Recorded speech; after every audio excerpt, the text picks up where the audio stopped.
नमोस्तु गुरुदेव, नमोस्तु गुरुदेव, नमोस्तु गुरुदेव। बोलिए मुनिवर श्री प्रमाण सागर जी महाराज की, मुनिवर श्री अरह सागर जी महाराज की। ओ पूज्य गुरुदेव, ऑनलाइन प्रश्न के माध्यम से शंका समाधान की शुरुआत कर रहा हूँ आपकी अनुमति से। गुरुदेव, इंदौर से श्रीमती प्रियंका महेंद्र जैन कह रही हैं गुरुदेव कि आज दो पीढ़ियों के बीच आपसी समन्वय, समर्पण और विश्वास की कमी बढ़ती जा रही है। महाराज जी, पिता अपने पुत्र को और पुत्र अपने पिता को अपने मन की बात बताने में संकोच करते हैं। ऐसी परिस्थिति में आपसी संबंधों में मजबूती कैसे आए, कृपया मार्गदर्शन कीजिए। देखिए, जेनरेशन गैप आज की समाज में एक बहुत बड़ी समस्या है। हर पीढ़ी के लोगों को एक दूसरे को समझने की कोशिश करनी चाहिए। आज ये देखने में आता है कि युवा बुजुर्गों की उपेक्षा करना चाहता है, हाँ, बुजुर्ग युवाओं पर भरोसा नहीं करते। दोनों को साथ लेकर के चलना होगा, तभी हम कुछ अच्छा कर पाएंगे, अन्यथा कोई उपाय नहीं। एक संदेश में आप सबको एक कहानी के माध्यम से देना चाहूँगा। हमने वो कहानी सुनी है कि एक अंधा और एक पंगु दोनों एक वन में गए। अचानक वन में आग लग गई। अंधा जिधर जाए उधर झुलसे। अब पंगु चारों तरफ आग की लपटें देखकर परेशान हो आंसू बहाए। जाऊं तो कहाँ जाऊं, पैर लाचार है, पैर से लाचार है। अचानक दोनों एक दूसरे से मिले। अब पंगु ने अंधे से कहा, देखो भाई, यदि हम लोग दोनों एक हो जाएं तो दोनों की सुरक्षा है, और अलग अलग रहेंगे तो दोनों के दोनों नहीं बचेंगे। उसने अपना एक सुझाव दिया। अंधे से कहा कि एक काम करो, तुम मुझे अपने कंधे पर बिठा दो, मैं तुम्हें रास्ता दिखाता जाऊंगा, तुम बलवान हो, चलते जाना, हम दोनों बच जाएंगे। पंगु के प्रस्ताव को अंधे ने स्वीकार लिया और उसे अपने कंधे पर बिठा दिया। नतीजा आप सबको पता है।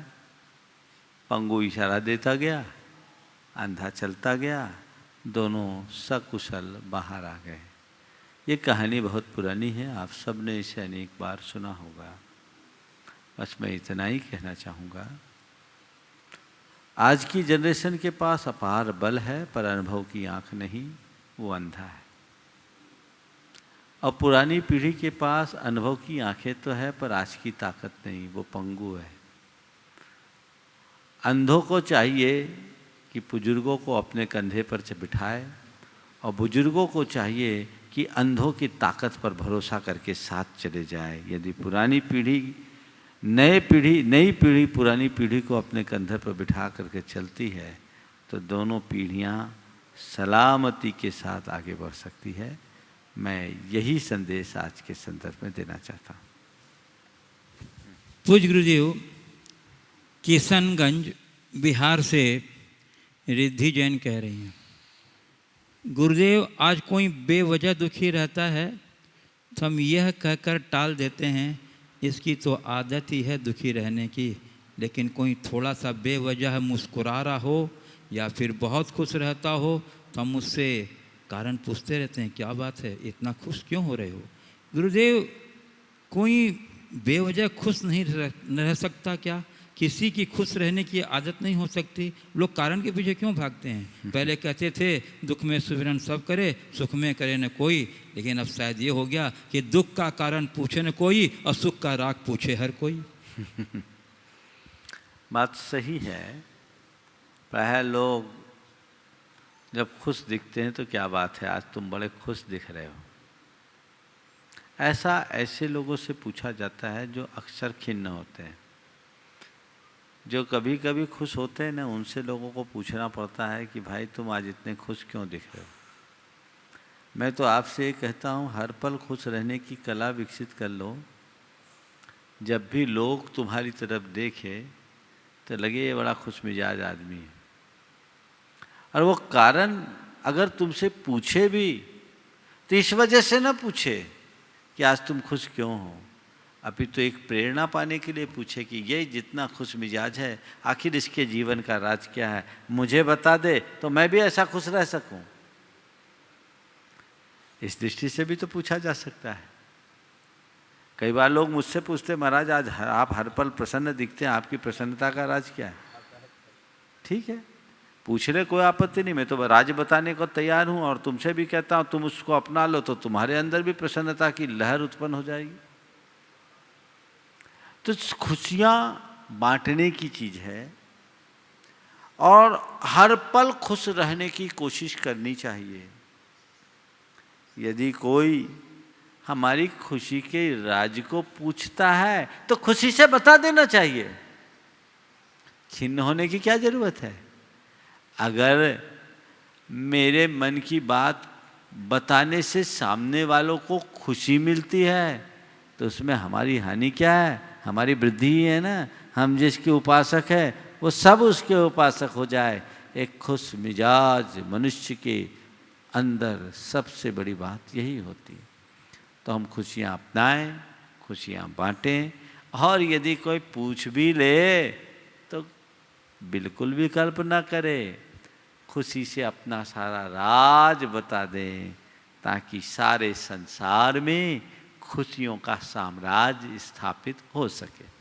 पूज्य गुरुदेव, राजनांदगांव छत्तीसगढ़ से श्रद्धा बाफना पूछ रही हैं, गुरुदेव आपने जीवन में संतुष्ट रहने की बात कही है और ये भी कहा है कि जीवन प्रगतिशील होना चाहिए। गुरुदेव दोनों बातें कुछ विरोधाभास लिए हुए प्रतीत हो रहा है, कृपया समाधान करें। देखिए, संतुष्टि और प्रगतिशीलता ऊपरी तौर पर देखने में लगता है कि दोनों में परस्पर विरोध है, लेकिन मैं जिस संतुष्टि की बात करता हूँ उस संतुष्टि में प्रगतिशीलता कहीं बाधा नहीं है, बल्कि हमारे द्वारा बताई गई संतुष्टि जीवन को प्रगतिशील बनाने का मार्ग प्रशस्त करती है। संतुष्टि और प्रगतिशीलता क्या है? संतुष्टि का मतलब ये नहीं कि आप हाथ पर हाथ धर करके बैठ जाओ। अपेक्षित प्रयास करो पर परिणाम को लेकर परेशान मत हो। मेरी दृष्टि में संतुष्टि का कुल इतना अर्थ है, मैं प्रयास करूं पर परिणाम जो आए सहज रूप से स्वीकार करूं। आजकल लोग प्रयास कम करते हैं, परेशान ज्यादा होते हैं। क्यों? क्योंकि परिणामों से संतोष नहीं है। प्रयत्न मेरे हाथ में है, परिणाम मेरे हाथ में नहीं। मैं हर अच्छे कार्य के लिए प्रयत्न करूं और परिणाम जो मिल जाए उसे सहज रूप से स्वीकार करूं। ये दृष्टि होनी चाहिए। तो यहां प्रगति में कहां बाधा है? मैंने कभी प्रयत्न छोड़ने की बात तो आपसे की नहीं। तो वो संतुष्टि हो जो आपको प्रगति भी दे और परेशानी से भी बचाए। आज जितने लोग हैं वे सब प्रयत्न करते हैं, प्रयत्न के नाम पर अंधी दौड़ में दौड़ते हैं और परिणामों से प्रायः असंतुष्ट रहते हैं। ऐसे लोग पूरे जीवन दुखी रहते हैं। अपनी दृष्टि को हम बदलें और प्रयत्न करें, परिणाम को लेकर परेशान ना हो। पूज्य गुरुदेव, भोपाल मध्य प्रदेश से श्री शैलेश जैन एग्जीक्यूटिव इंजीनियर कह रहे हैं, गुरुदेव, भारत वर्तमान समय में सामाजिक चुनौतियों की एक श्रृंखला का सामना कर रहा है और उन सभी में सबसे बड़ा सामाजिक चुनौती सोशल मीडिया है। देश के अस्तित्व के लिए खतरों में से एक सोशल मीडिया को विनियमित करने के लिए एक सामान्य आचार्य संहिता की आवश्यकता है। यद्यपि इसके बहुत सारे सकारात्मक प्रभाव भी हैं, लेकिन फिर भी इसका नकारात्मक उपयोग अधिक प्रमुख है और यह इसे और अधिक खतरनाक बनाता जा रहा है। इस विषय पर आपका दृष्टिकोण एवं उचित मार्गदर्शन जन सामान्य के लिए अपेक्षित है। कृपया कृतार्थ करेंगे। बिल्कुल, बहुत ही महत्वपूर्ण बात प्रश्नकर्ता ने उठाई है। सोशल मीडिया आज हमारे पूरी समाज के आंतरिक स्वास्थ्य के लिए एक प्रश्न चिन्ह बन गया है। सोशल मीडिया गलत नहीं है, पर उसका उपयोग आज गलत हो रहा है और इसका दुष्प्रभाव समाज के हर वर्ग में पड़ रहा है। बड़ा भयानक प्रभाव है। इसके लिए क्या करें? आपने कहा इन्हें विनियमित करने के लिए कुछ कारगर उपाय होना चाहिए। सामान्य आचार संहिता होनी चाहिए। ये सरकारों की बात है। विश्व के कुछ देशों में सोशल मीडिया पर किंचित नियंत्रण है। यदि भारत में भी वो नियम लागू हो जाए तो हम अपने आने वाली पीढ़ियों को इसके दुष्प्रभाव से बचा सकते हैं। पर अभिव्यक्ति की स्वतंत्रता के नाम पर ये जो कूड़ा करकट परोसा जा रहा है, ये हमारी पूरी पीढ़ी को बर्बाद कर रही है। इसका मूल्य बहुत भयानक है। हमें चेतना चाहिए। अरब देशों में सोशल मीडिया पर काफ़ी नियंत्रण है। हमने सुना है खुद चीन में भी काफ़ी कुछ नियंत्रण है। अब भारत सरकार पता नहीं कब चेतेगी। सरकार में बैठे लोगों को इस विषय पर गंभीरता से विचार करना चाहिए और कम से कम ऐसी साइट्स और ऐसे प्रोग्राम पर प्रतिबंध लगा ही देना चाहिए जिससे समाज का चरित्र विकृत होता हो। इसकी बड़ी आवश्यकता है। हमें ऐसे कार्यों को प्रोत्साहित करना चाहिए जो देश, समाज और संस्कृति को आगे ले जाए। ऐसे कार्यों को कतई महत्व नहीं देना चाहिए जिससे यह हम सब के लिए प्रतिगामी हो जाए, इसका विपरीत प्रभाव पड़े। तो इस दृष्टि से बहुत गंभीरता से विचार करने की आवश्यकता है। पूज्य गुरुदेव, रायपुर छत्तीसगढ़ से अरहन जैन कह रहे हैं, गुरुदेव, मेरी जिज्ञासा यह है कि आपने शंका समाधान में कहा कि माँ बाप को अपने बच्चों को लालच नहीं देना चाहिए, परंतु गुरुवर, जब माता पिता बोलते हैं कि मंदिर जाओ, मैं आज तुम्हें टॉफ़ी दूंगा, तो गुरुवर वे तो अपने बच्चे के भले के लिए उन्हें लालच दे रहे हैं, तो इसमें क्या उन्हें दोष लगेगा?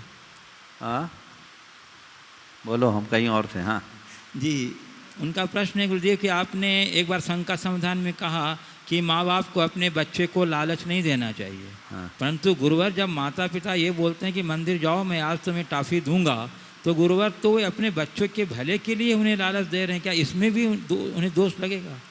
देखिए, ये लालच देखिए, बच्चों को मंदिर पहुंचा रहे हैं, उनका भाव अच्छा है, उद्देश्य अच्छा है, लेकिन परिणाम बुरा है। आज आप बच्चों को लालच दोगे, मंदिर पहुंचा दोगे, पर बच्चा तभी तक मंदिर जाएगा जब तक उसके लिए टॉफ़ी महत्वपूर्ण है। थोड़ा बड़ा हो जाएगा तो कहेगा हमें नहीं जाना। हमें उस अबोध उम्र में बच्चों के दिल दिमाग में ये बात बिठालना चाहिए कि मंदिर का हमारे जीवन में कितना ऊंचा स्थान है। मंदिर जाने का वास्तविक लाभ क्या है। अभी 3 दिन पहले एक छोटी सी बच्ची ने पूछा था, बच्चे जब लालच में फंस जाए तो क्या करें।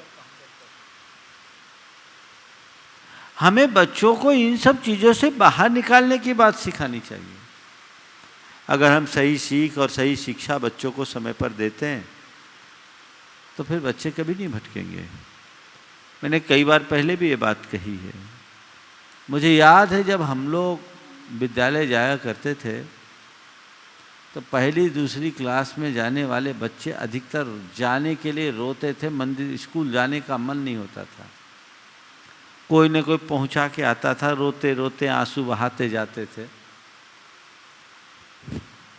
आज कितना बड़ा परिवर्तन हो गया। आज माँ अगर बच्चे को कहती है 1 दिन के लिए स्कूल ऑफ कर दो, वो बच्चा रोता है।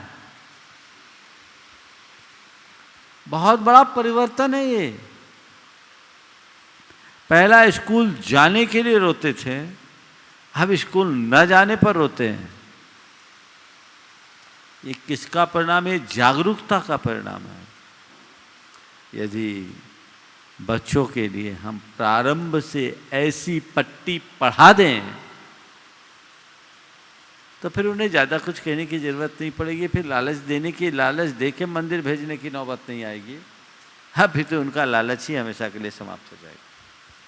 पूज्य गुरुदेव, कटनी मध्य प्रदेश से आयुषी जैन कह रही हैं, महाराज श्री नहीं खाई ठोकरे सफ़र में तो मंजिल की अहमियत कैसे जानोगे, और अगर नहीं टकराए गलत से तो सही को कैसे पहचानोगे। वाह। तो महाराज नहीं खाई ठोकरे सफर में तो मंजिल की अहमियत कैसे जानोगे, अगर नहीं टकराए गलत से, हाँ, तो सही को कैसे पहचानोगे। तो महाराज श्री मेरी जिज्ञासा ये है कि हम ठोकर खाने से पहले ही सही और गलत को गलत कैसे पहचाने, जिससे हम अपनी मंजिल तक आसानी से पहुंच सकें। ठोकर खाने से पहले ही सही और गलत की पहचान कैसे करें? दूसरों को ठोकर खाते हुए देख लो और तय कर लो। जो ठोकर खाए हैं उनको देख लो, अभी समझ में आ जाएगा आपको। जरूरी थोड़ी कि जैसे वो ठोकर खाया मैं भी ठोकर खाऊं। बहुत सारे अनुभव ऐसे हैं जो हमारे नहीं हैं पर उन पर भरोसा पक्का है। जैसे जहर खाने से आदमी मरता है, अनुभव है कि नहीं? बोलो, भरोसा है ना? जहर खाने से मरता है, पक्का विश्वास है। कभी खा के देखा है क्या? हमने जहर खाने वाले को देखा और तय कर लिया जिंदगी में जहर कभी नहीं खाना। ठोकर खाने वाले को देख लो और तय कर लो जिंदगी में ऐसा रास्ता कभी नहीं चलना, जीवन सलामत हो जाएगा। पूज्य गुरुदेव, पार्ले पॉइंट सूरत गुजरात से श्री अशोक कुमार गांधी कह रहे हैं, गुरुदेव अच्छा चेहरा बनाने में कुछ मिनट लगते हैं लेकिन अच्छा चारित्र बनाने में पूरा जीवन निकल जाता है। तो महाराज जी, अच्छा चारित्र बनाने के लिए हमको कौन सी बातें ध्यान में लेनी चाहिए? देखिए, अच्छा चेहरा बनाने में कुछ मिनट और अच्छा चरित्र बनाने के लिए पूरा जीवन। मैं आपको कहता हूँ, अच्छा चेहरा बनाने के लिए कुछ नहीं करना पड़ता। दर्पण के सामने एक स्माइल भर देनी होती है। दर्पण के सामने जब मुस्कुराहट बिखेरोगे तो तुम्हारा चेहरा खिलेगा, अच्छा चेहरा बनेगा।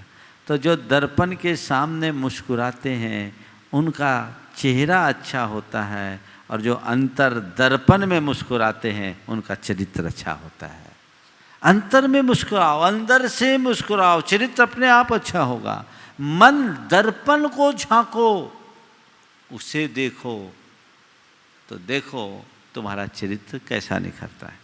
पूज्य गुरुदेव, बीना मध्य प्रदेश से कुमारी नेहा जैन एक पाठशाला की शिक्षिका हैं, कह रही हैं, गुरुदेव मेरी जिज्ञासा है कि दृढ़ता को सकारात्मक परिप्रेक्ष्य में देखा जाता है और कट्टरता को नकारात्मक परिप्रेक्ष्य में, तो गुरुदेव दोनों के बीच में अंतर को कैसे समझें? देखिए, दृढ़ता एक गुण है और कट्टरता एक दोष। दृढ़ होना मतलब अपने स्टैंड पर कायम रहना। मनुष्य को पूरी तरह दृढ़ रहना ही चाहिए, लेकिन दृढ़ व्यक्ति के हृदय में दुराग्रह नहीं होता, वो विनम्रता के साथ जुड़ा होता है। और कट्टरता में असहिष्णुता दिखती है, जिससे कटुता बढ़ती है। हमें धर्म अपने मार्ग में दृढ़ता का पाठ तो पढ़ाता है, पर कट्टरता का नहीं। जब मनुष्य के अंदर किसी विषय को लेकर कट्टरता आ जाती है, तो वो परगुण असहिष्णु हो जाता है, वो कटुता को बढ़ाता है। इसलिए कट्टरता शब्द को मैं पसंद नहीं करता, दृढ़ता को ही अपनाने की प्रेरणा देता हूँ। पूज्य गुरुदेव, गुवाहाटी आसाम से रश्मि जैन कह रही हैं।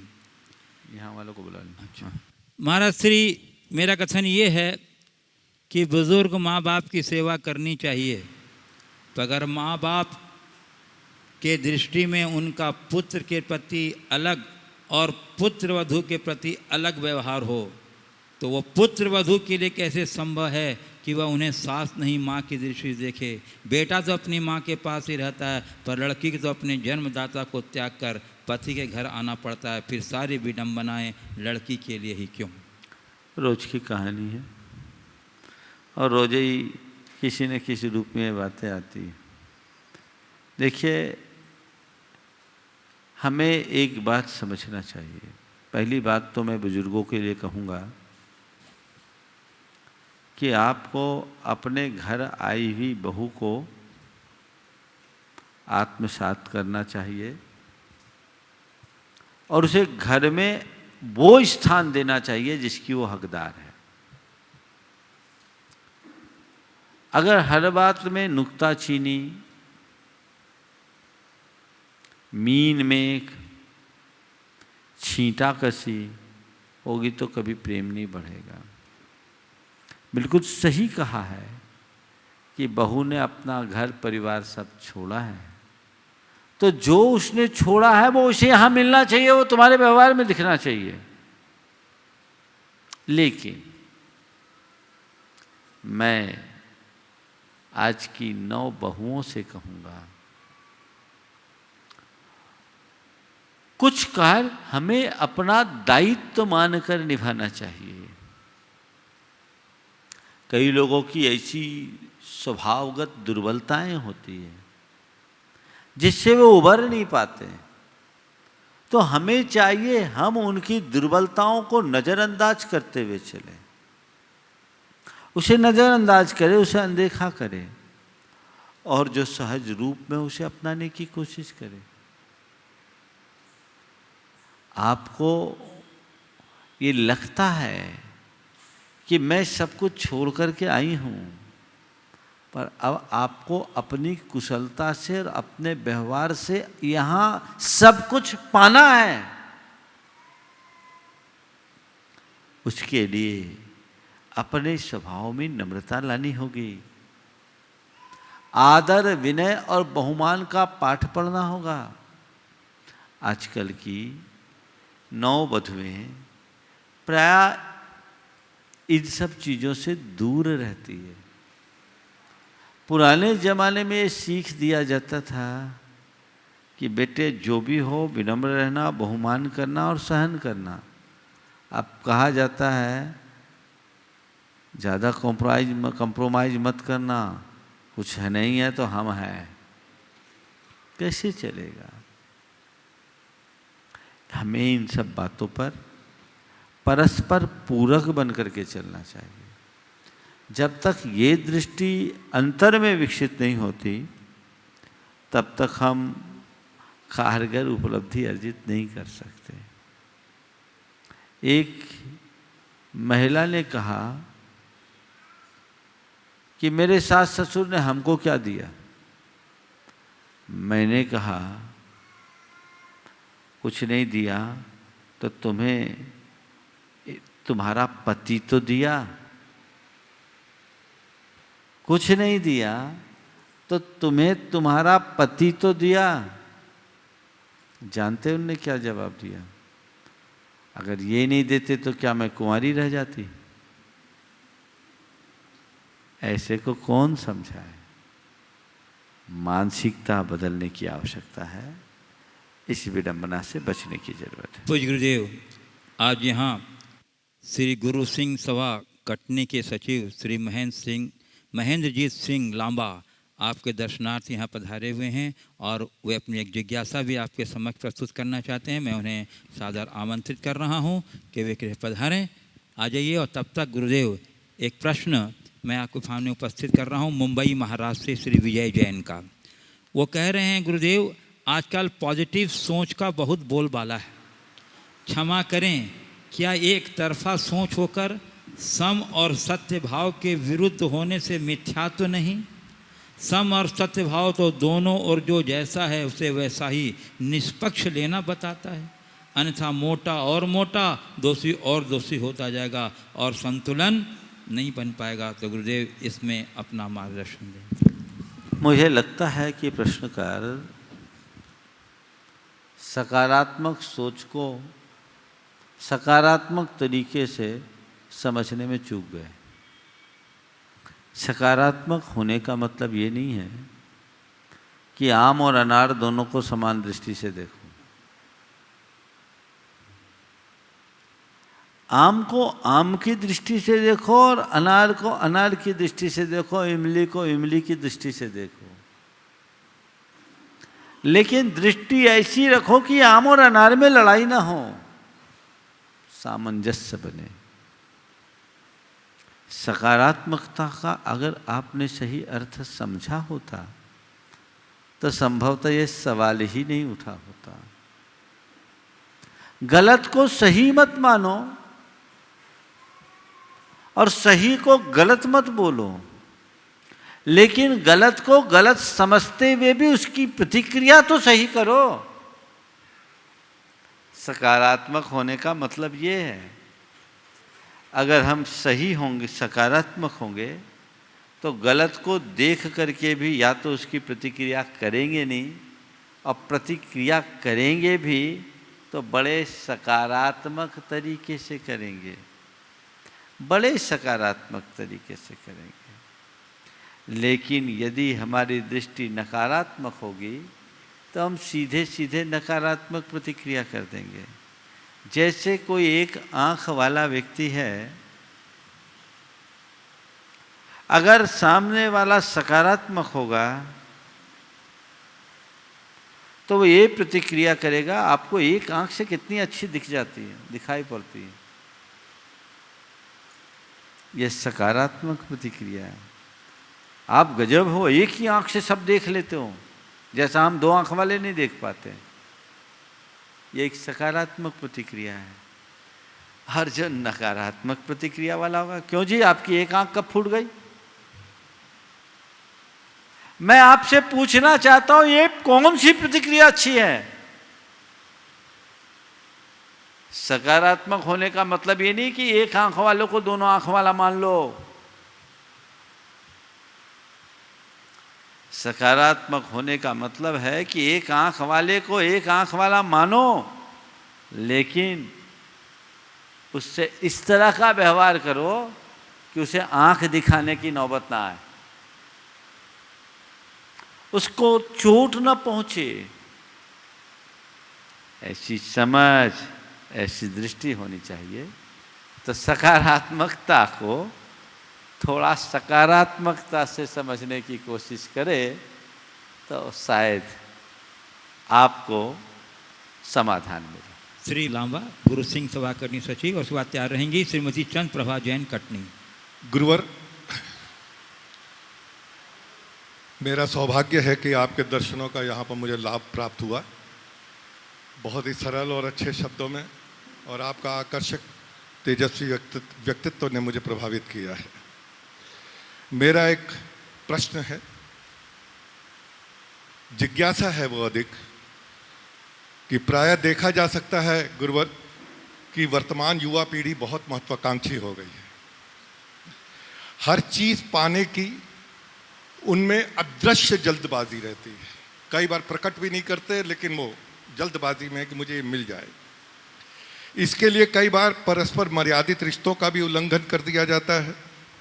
चाहा हुआ ना मिलने की स्थिति में व्यक्ति कभी आक्रामक हो जाता है, कभी उग्र अथवा कभी कभी अवसाद में भी चला जाता है। अतएव गुरुवर, मैं जानना चाहता हूं कि इसके लिए दोषी कौन है? समाज है, राजनीति है, माता पिता या घर के लोग हैं, वर्तमान शिक्षा प्रणाली है, धार्मिक मान्यताएं हैं, अथवा कुछ और? बहुत यही अच्छा जिज्ञासा। सवाल आपने धन्यवाद। उठाया। आप खड़े रहे थोड़ी देर। युवा वर्ग की जिस वास्तविकता को आपने इतने शानदार तरीके से प्रकट किया है, वो बहुत प्रशंसनीय है। युवा वर्ग आज इससे बुरी तरह प्रभावित है, और ये बात सही है कि उसे सब कुछ इंस्टंक्ट चाहिए, तुरंत, और उसके कारण उग्रता और अवसाद दोनों उसके जीवन में दिखते हैं। आपने पूछा इसके पीछे दोषी कौन? राजनीतिक व्यवस्था, समाज, शिक्षा प्रणाली, माता पिता, या कुछ और? यही पूछा ना। मेरी राय में इसका जवाब दो है। एक तो है वर्तमान की शिक्षा पद्धति, और दूसरा है आज का वातावरण। आज की शिक्षा पद्धति ही कुछ ऐसी है जिससे मनुष्य के पास डिग्रियां तो बड़ी बड़ी आ जाती हैं, पर उसका स्किल डेवलप नहीं हो पाता। इसका ही एक कुपरिणाम है कि प्यून के लिए वैकेंसी निकलती है और पीएचडी होल्डर उसमें आवेदक बन जाता है, जिस बात को दर्शाता है कि हमारी वर्तमान शिक्षा पद्धति में बहुत बड़ी खामियां हैं। आज ज्ञान तो मिल रहा है, पर समझ कम मिल रही है। हमें ज्ञान के साथ समझ और संस्कार को भी विकसित करना चाहिए। मूलभूत जीवन मूल्यों का पाठ आज बहुत कम पढ़ाया जा रहा है।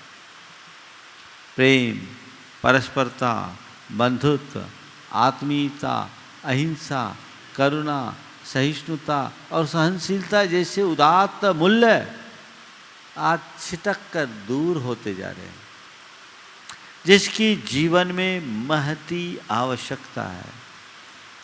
और दूसरा, आज के इस वैश्वीकरण के दौर में जो कंज्यूमरिज्म का फैलाव हो रहा है, बढ़ता हुआ उपभोक्तावाद है। इस बढ़ते हुए उपभोक्तावादी सोच ने हमारी समाज की सारी व्यवस्थाओं को बिगाड़ दिया है। उसने लोगों की आकांक्षाओं की आग में घी डालने का काम किया। इसलिए लोग उसी होड़ में दौड़ रहे हैं। परिणाम बढ़ हमारे सामने है। उग्रता और अवसाद दोनों सामने आ रहे हैं। अपराध भी हो रहे हैं, आत्महत्याएं भी बढ़ रही है। हमें चाहिए कि वर्तमान शिक्षा में सुधार करें। मूल्य परक शिक्षा होनी चाहिए, और ऐसी शिक्षा जो व्यक्ति के जीवन का निर्माण कराए। डिग्रियां किसी काम की नहीं होती। योग्यता का विकास ही शिक्षा का मूल उद्देश्य होना चाहिए, और उसके साथ संस्कार जुड़ जाए तो लोग आगे बढ़े। और कंज्यूमरिज्म के दुष्प्रभाव से, उपभोक्तावादी सोच से बचने के लिए अध्यात्म का प्रशिक्षण, अगर सोच में अध्यात्म प्रतिष्ठित हो जाए तो ये सारी विकृतियां बड़ी सहजता से दूर हो सकती। बहुत बहुत श्रीमती, और कोई जिज्ञासा है क्या आपके पास? श्रीमती चंद्रप्रभा जैन कटनी, और उसके बाद तैयार रहेंगे शौर्य जैन कटनी। महाराज जी नमोस्तु नमोस्तु नमोस्तु, सा परिवार की ओर से नमोस्तु। महाराज जी, दुनिया की सबसे अच्छी किताब हम खुद हैं। अगर खुद को ज्ञान ले तो सब समस्याओं का समाधान हो सकता है।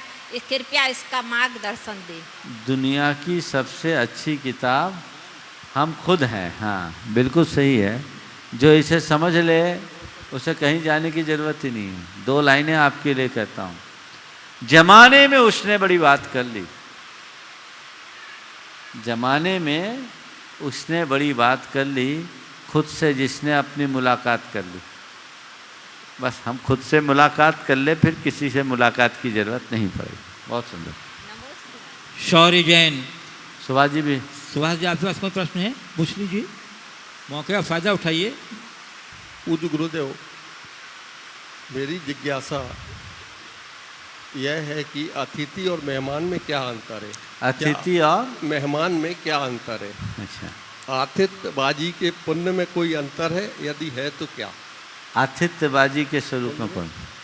देखिए, अतिथि भारत का मूल शब्द है, मेहमान बाहर से आया हुआ शब्द। अब तो एक और नया शब्द हो गया, गेस्ट। हम मेहमान भी लोग भूल गए, गेस्ट हो गया।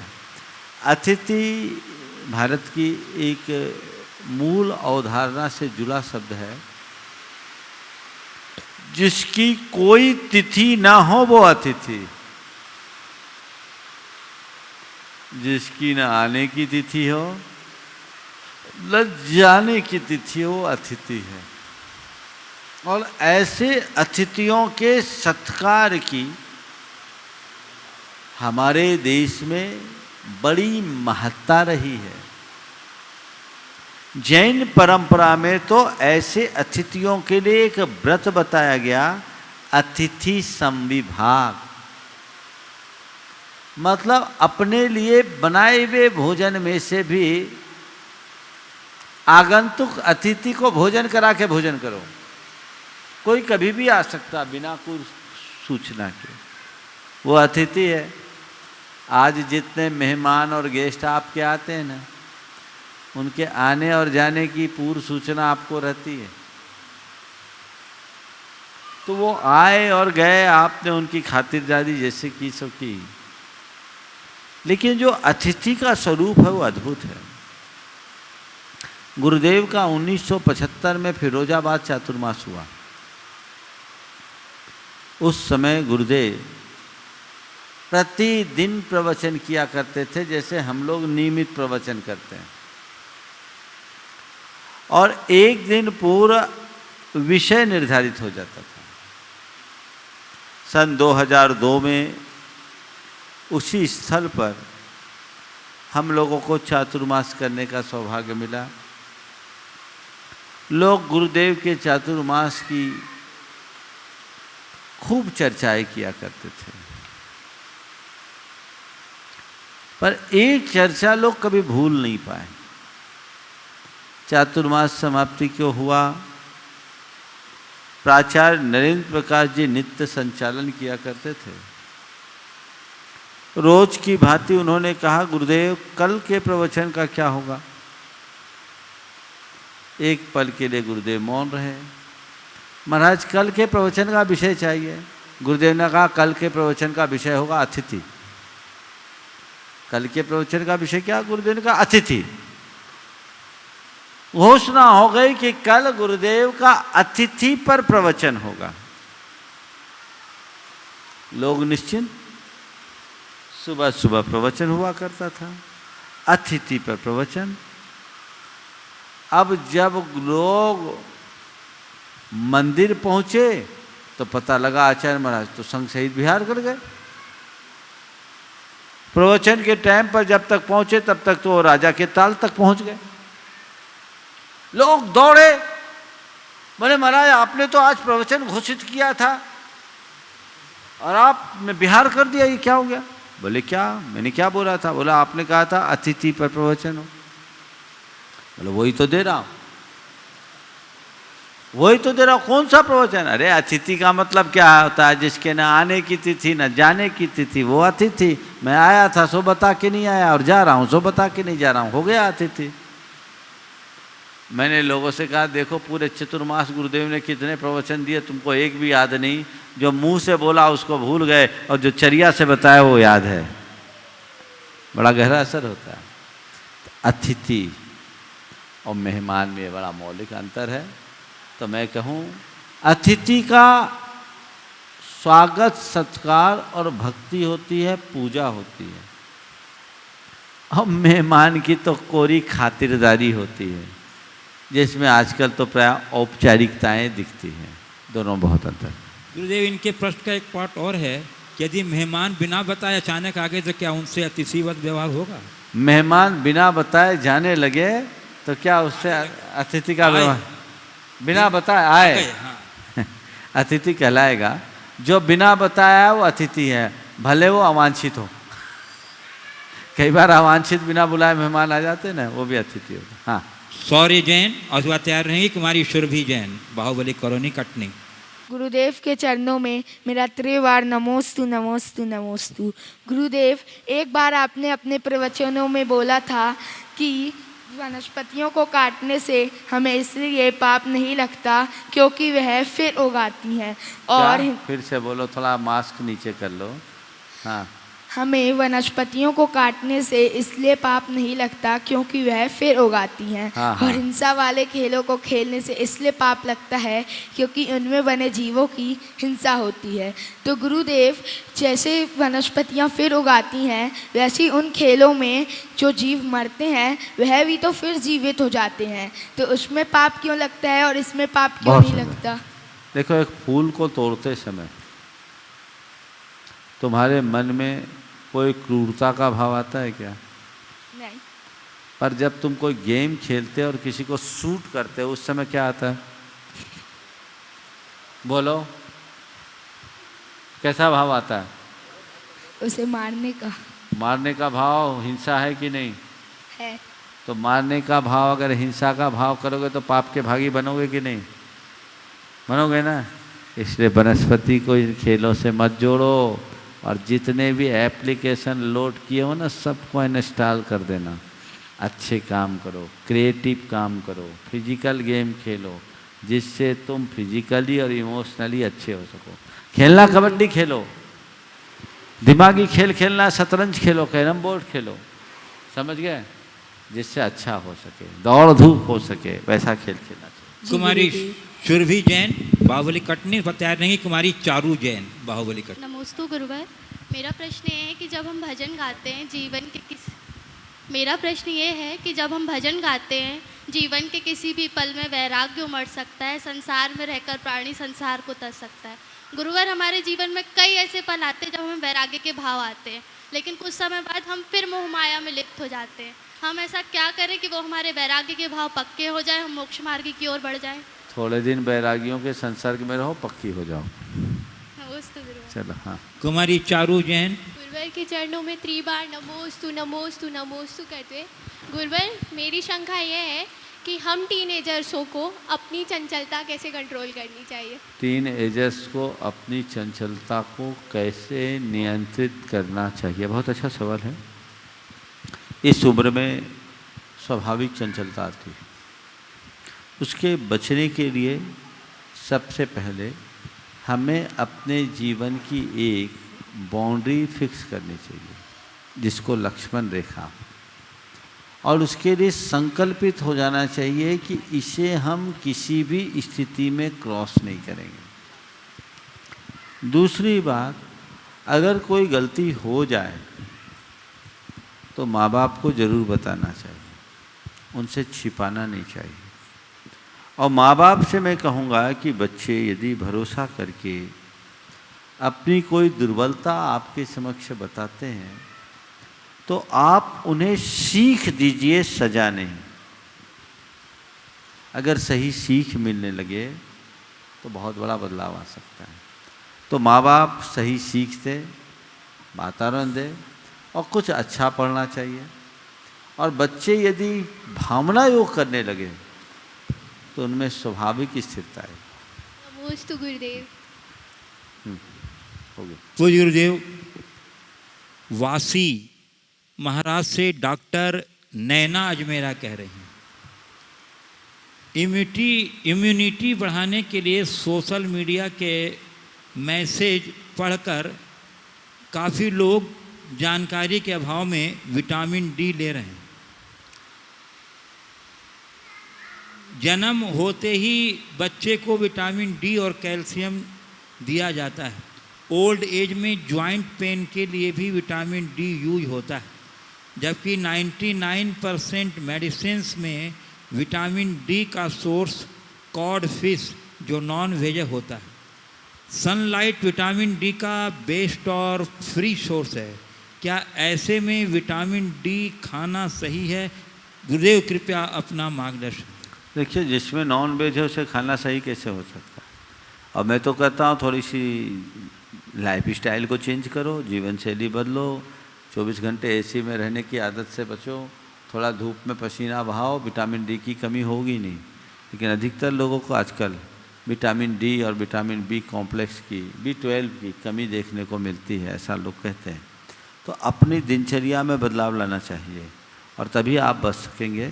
और जिसमें हिंसा हो उनसे तो पूरी तरह परहेज करना ही चाहिए।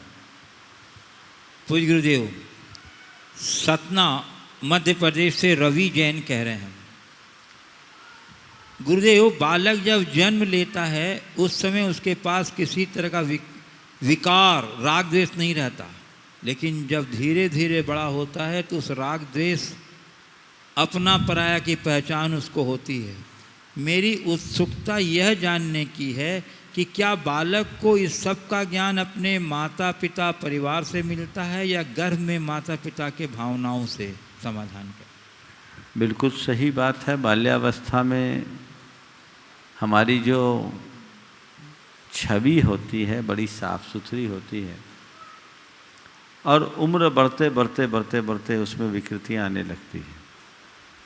ये केवल मनुष्य की बात नहीं है, पूरी प्रकृति को देखो। एक कोपल में जो आकर्षण होता है वो पत्ते में नहीं होता। एक कली जितनी आकर्षक होती है उतना फूल नहीं होता। एक नन्हा पिल्ला जितना आकर्षक होता है, बड़ा हो जाने पर वो प्राणी उतना आकर्षक नहीं होता। इसी तरह एक बच्चे में जो आकर्षण होता है बड़े में उतना आकर्षण नहीं होता। आपने पूछा इसकी वजह क्या है? इसकी वजह यह है कि प्रकृति हमारे अंदर के गुणों और दोषों को समय सापेक्ष प्रकट करती है।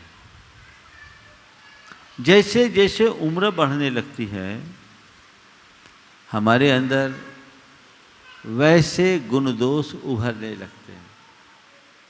ये प्रकृति का सामान्य सा नियम है।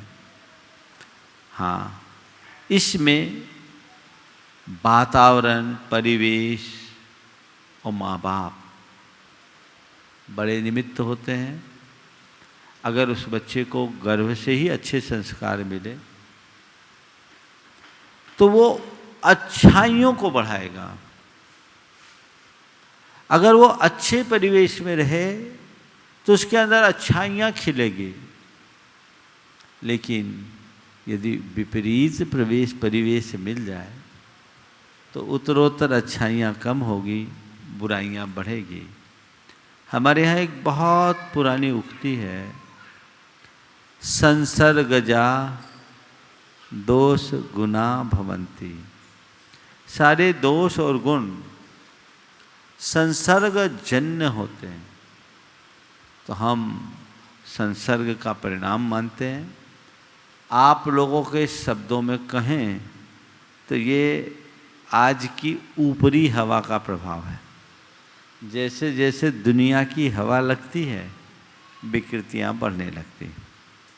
पूज्य गुरुदेव, लुधियाना पंजाब से सुनंदा सूद कह रही हैं, गुरुजी चरणों में कोटि कोटि प्रणाम।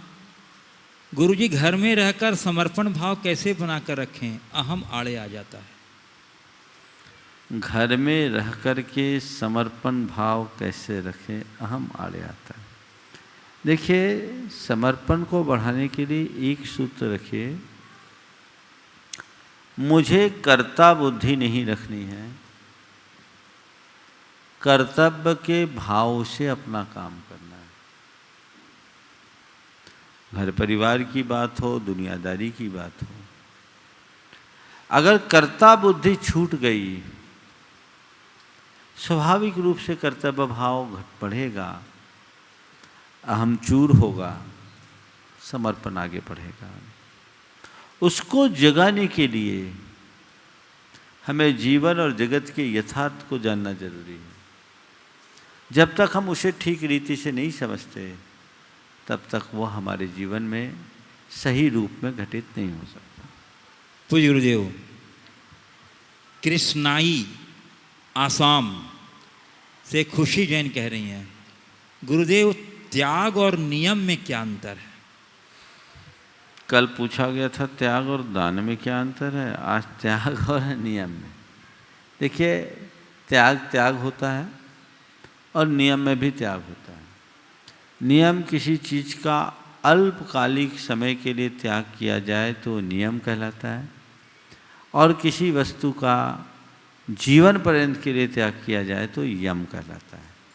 तो त्याग के रूप अनेक हैं, नियम में भी त्याग है, पर केवल नियम ही त्याग नहीं है, त्याग अनेक हो सकते हैं। पूज्य गुरुदेव, कटनी मध्य प्रदेश से सुभा अमित जैन पुरानी बस्ती कह रहे हैं, महाराज जी, मेरा आज का मेरा प्रश्न उपादान से संबंधित है। महाराज जी, ऐसा क्या करें कि उपादान जागृत हो? महाराज जी, पूर्णमती माता जी के द्वारा रचित आत्मबोध शतक में कहा गया है, निमित्त को दूर करो मत, चेतन उपादान को संभालो, बारंबार निमित्त मिलेंगे चाहे कितना कुछ कर लो, कर्म उदय निमित्त जुटाता है, उपादान यदि जागृत हो तो कोई कुछ नहीं कर सकता। इसका क्या तात्पर्य है? उपादान यदि जागरूक है तो निमित्त कुछ नहीं कर सकता। बात को समझना है। हवा पानी में लहर उत्पन्न कर सकती है, पत्थर में नहीं। हवा में लहर उत्पन्न करने की क्षमता है, लेकिन किस में? पानी में ही ना। पानी जो लहराने को राजी है। दुनिया में निमित्त कदम कदम पर आते हैं। मैं सोचूं कि कोई मेरी निंदा न करे, ये मेरे हाथ में नहीं है।